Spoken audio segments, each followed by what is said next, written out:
की मार है हरियाणा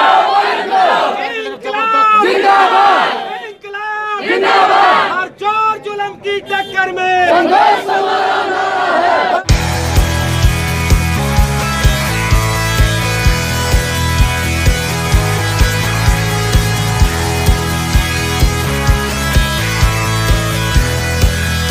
और चोर जुल्म की टक्कर में भर्ती का एडवर्टाइजमेंट करना है, अभी के अभी करना है ना। हम सारे भाई बहन हो गए, हम अल्टीमेट देने आए हैं सरकार को कि बहुत बैठे हैं अभी हमारे, बस एक इशारे की देर है, सब आ जाएंगे मैदान में। आज कहाँ से आए हैं यहाँ? हम रोहतक से आई हूँ मैं तो। हाँ जी, यहाँ पे सब हर जगह से आए हुए हैं, हरियाणा के 22 जिलों से आए हुए हैं। 15,000 स्टेट पे पास है। ये देखिए सर, पूरे जो हरियाणा के 22 जिले हैं, 22 जिलों के प्रधान और ब्लॉक्स के प्रधान जो हैं, आज सरकार को बाकायदा अल्टीमेटम देने आए हैं कि आप वायदा खिलाफी न करें। जो कोर्ट ने आदेश किए हुए हैं जेबीटी की भर्ती का जो विज्ञापन जारी करने के लिए विद फाइन, उन नियमों का आप पालन करिए। एक तरफ तो आप कोर्ट के आदेशों का हवाला देकर पीटीआई को 24 घंटे के अंदर रिलीव कर रहे हैं, वहीं दूसरी ओर 2 बार आदेश होने के बावजूद भी जेबीटी भर्ती का जो विज्ञापन जारी नहीं कर रहे हैं। राष्ट्रीय शिक्षा नीति 2019 के अनुसार पूरे भारत के 28 राज्यों में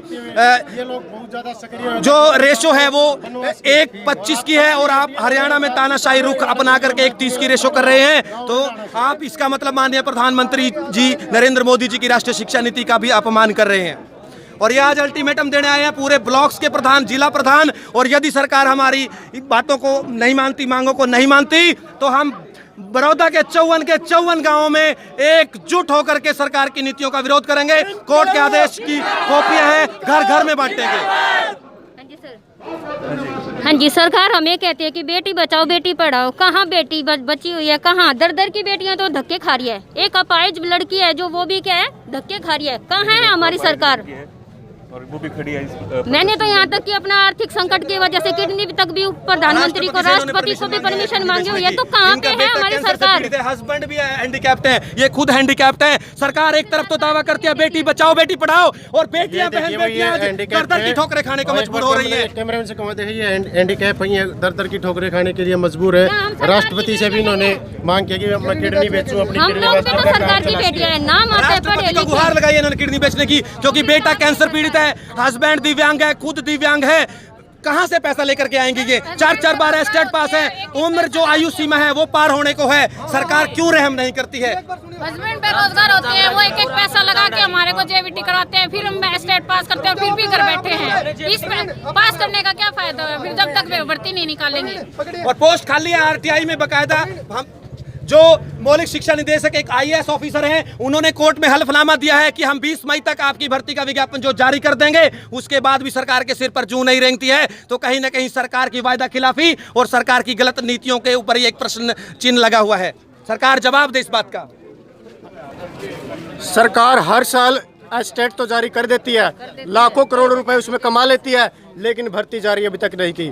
8 साल हो गए इन सभी को स्टेट क्वालिफाइड किए, लेकिन अभी तक कोई भी भर्ती का नोटिफिकेशन नहीं आया है। लेकिन स्टेट हर साल दे देते हैं, लाखों करोड़ों रुपए हर बार उस फीस में वृद्धि कर दी जाती है। कहाँ से लेके आएंगे ये बेरोजगार? स्टेट के नाम पर कमाई कर रही है सरकार पूरी, बिल्कुल लूट खसोट। और हर बार देते रहो कितनी बार निकल जाती है। इस डिस्ट्रिक्ट से आया हूँ मैं, हैंडीकैप पैर से। ये भी दिव्यांग है भाई, ये भी लड़का दिव्यांग है। और मैं भी आया हूँ, हिसार से आया हूँ, और बार कृष्णपाल गुज्जर से भी मिला हूँ। मैंने बार गुहार लगाई है। अगस्त 2013 में स्टेट पास किया, 2017 में फिर पास किया। 2 लाख रुपए मैंने जेबीटी पे लगा के 3 साल तक जेबीटी करी। और अब ये मुझे मेरी हालात देखो, मैं किस डिस्ट्रिक्ट में आके ना मैं रोजगार के लिए ये आया हूँ। और महेंद्रगढ़ में जा गया तो मेरे को गिरफ्तार किया गया था, मैं वहाँ बाल बच गया था। नौकर जब भीख मांगते हैं, रोजगार के लिए जाते हैं, तो हमें गिरफ्तार कर दिया जाता है। ये कैसी सरकार है? इस सरकार को सुनना चाहिए। मेरी आपसे यही गुजारिश रहेगी मुख्यमंत्री से और कृष्णपाल गुर्जर जी से, ये दिव्यांगों को आप रोजगार दे रहे हैं या आप उनको भीख दे रहे हैं? जो हमें एबिलिटी, हमारी जो योग्यता है, उस योग्यता को हमें नौकरी नहीं दे रहे। किस फील्ड में जाएंगे हम? एक टीचर ये सोचता है कि एक टीचर की एबिलिटी वो कंफर्टेबल रहेगा टीचर के लिए, किस फील्ड में जाए? इंजीनियर में जाए, सिविल में जाए, लाइनमैन की कहाँ पे जाएंगे हम? बिजली वर्कर बनेंगे क्या? एक जब हमारी वैकेंसी नहीं निकाल रही 8 साल से, क्या करेंगे हम? लगाए हैं, इसके अलावा कोई और रोजगार नहीं दिया है। अब हमारी PhD जल्दी से करे हुए जल्दी को विज्ञापन 84 जारी करें, नहीं तो हमारा इस सरकार के खिलाफ बहुत ज्यादा 90,000 एचटेट पास हैं, वो चमन के चमन गांव में हम धरना दर देंगे और हम कोई भी किसी को सरकार की हर एक गांव में इनका घेराव किया जाएगा। ऐसे ही जैसे इस गांव में घेराव किया, हर एक गांव में ऐसे इनका घेराव किया जाएगा। ठीक है भाई, धमकी दे रहे हैं लोग कि अगर सरकार ने हमारी मांगें नहीं मांगी तो हम हर जगह पे इनका घेराव करेंगे। जितने भी बड़ौदा विधानसभा के गांव है सब में जाके सरकार के खिलाफ प्रदर्शन करेंगे। तो इसी तरह की न्यूज़ के लिए step up JMU news channel पर बने रहिए। ये देखिए वही हरियाणा के कृषि मंत्री जेपी दलाल यहाँ पहुँचने ही वाले हैं। जो एचटेट पास एसोसिएशन जेबीटी एसोसिएशन वाले हैं, ये विरोध प्रदर्शन कर रहे हैं और अभी जेपी दलाल हरियाणा के कृषि मंत्री यहाँ पहुँचने ही वाले हैं। ये देखिए भाई हरियाणा के कृषि मंत्री जेपी दलाल अभी यहाँ पहुँचेंगे ही। ये देखिए भाई जेबीटी वाले जो युवा साथी हैं, जेबीटी एसोसिएशन वाले, ये सब विरोध प्रदर्शन कर रहे हैं। ये आगे भाई हरियाणा के कृषि मंत्री, ये देखिए भाई जेपी दलाल आए भाई हरियाणा के कृषि मंत्री।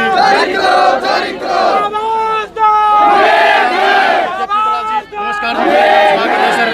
ये देखिए गाँव में जेपी दलाल जी पहुंच चुके हैं। ये यहाँ पर रंडाणा गांव की चौपाल में सभी नेतागण सभी का हम स्वागत करते हैं। हमारी टीम में आदरणीय जिलाध्यक्ष करते हुए जेबीटी पास एसोसिएशन के सदस्य। ये देखिए भाई ये भाई जबरदस्त विरोध प्रदर्शन जारी है यहाँ पर। नो जेबीटी भर्ती 2020 के अभी हैंडीकैप बहनों को धक्का देकर जब निकले, तरीका तो होना चाहिए कम से कम। ये सब आपकी बात सुनी जाएंगी। अभी मंत्री जी आपकी बात सुनेंगे, यहीं पे आप अपनी बात मंत्री जी के सामने रखना। मंत्री जी आपकी बात सुनेंगे। अभी आप 2 मिनट के लिए बैठ जाइए। ये देखिए भाई जबरदस्त विरोध प्रदर्शन करते हुए, ये देखिए भाई जबरदस्त प्रदर्शन जारी है यहाँ रंडाणा गांव की चौपाल में। और ये देखिए भाई जबरदस्त विरोध प्रदर्शन जारी रंडाणा गांव की चौपाल में। जेबीटी पास भर्ती 2020 के लिए भर्ती विज्ञापन जारी करने हेतु सरकार से अपील करते हुए ये सरकार का विरोध प्रदर्शन जोरों पर किया जा रहा है यहाँ पर। 1 मिनट भाई, ये दलाल साहब आपके मध्य आ चुके हैं।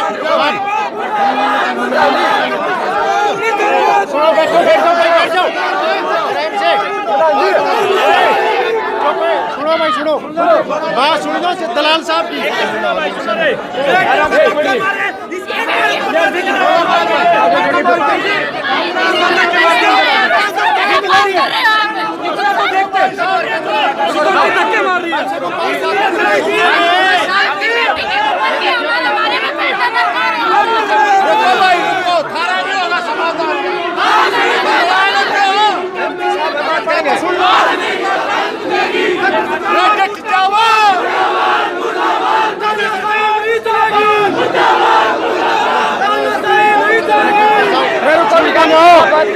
अरे आप लोगों की डिमांड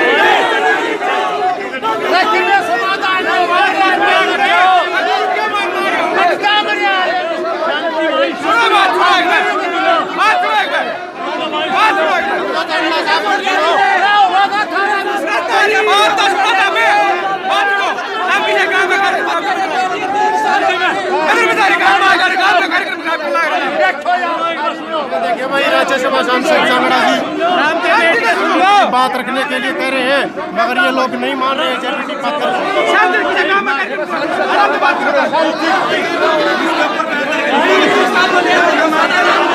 गांव का प्रोग्राम ना खराब ना करो, अपनी बात कह लो आराम से। हमने अपनी बात दिखानी है तो बैठ कर आराम से बात करो।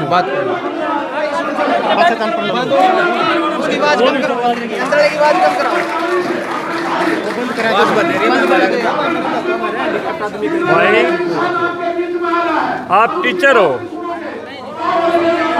और एक मंत्री की जनसभा में आके मुर्दाबाद करते हो। आप बच्चों को क्या पढ़ाओगे? यही पढ़ाओगे?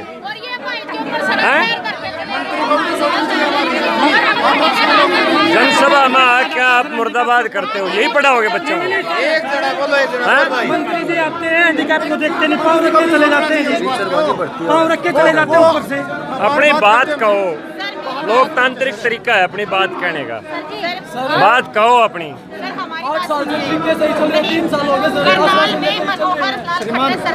इन्होंने तो आश्वासन नहीं दिया होगा ना। सीएम साहब ने भी दिया, इलेक्शन से पहले।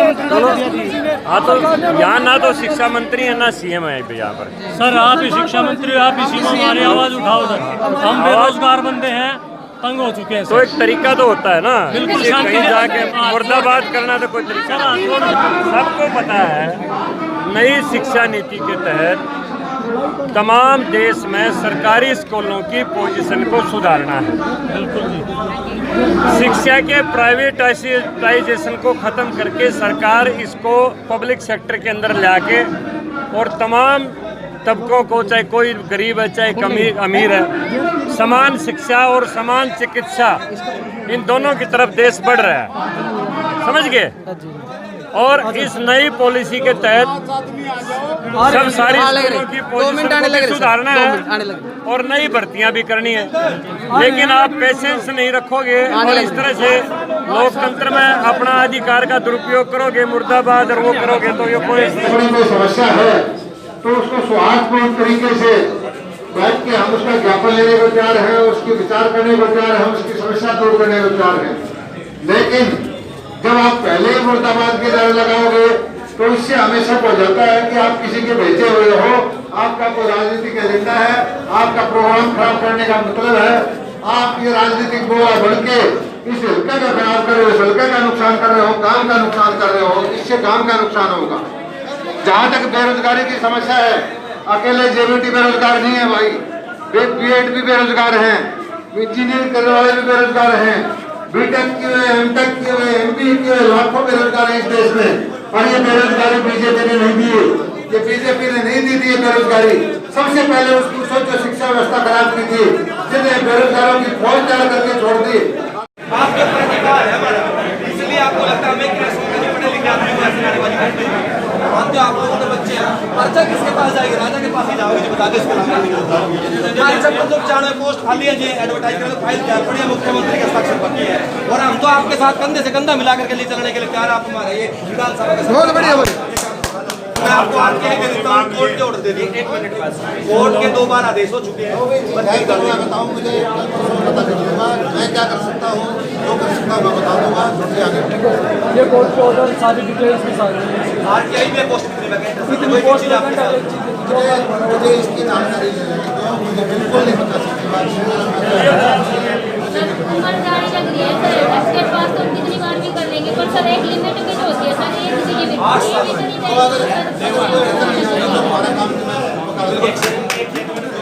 साथियों, परसों विधानसभा सत्र है, माननीय विधायक जी ने कहे हैं, मंत्री जी ने कहे हैं कि भाई परसों विधानसभा सत्र में आपकी बात उठाई जाएगी और उसके बाद यदि कुछ नहीं होगा तो हमारे पास सारे रास्ते खुले हैं भाई।